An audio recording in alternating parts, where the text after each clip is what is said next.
আল্লাহ বলছেন আল্লাযীনা আমানু বিল বাতিল ওয়া কাফারু বিল্লাহ,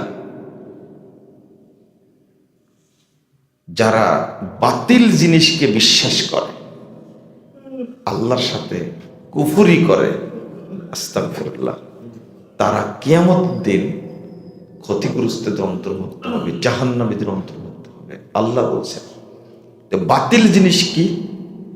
হকের পরে বাতিল ছাড়া কিছু থাকতে পারে?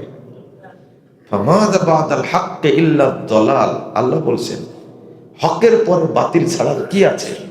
ইসলামী হক, বাকি সব কি বাতিল।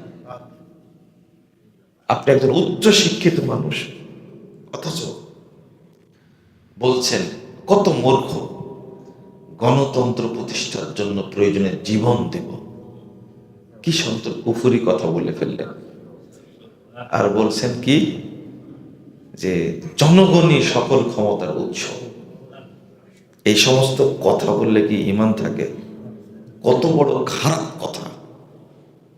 তো আল্লাযীনা আমানু বিল বাতিল ওয়া কাফারু বিল্লাহ, বাতিল যে কোনো জিনিসের প্রতি ঈমান আনলেই সাথে সাথে কি হয়ে যাবে?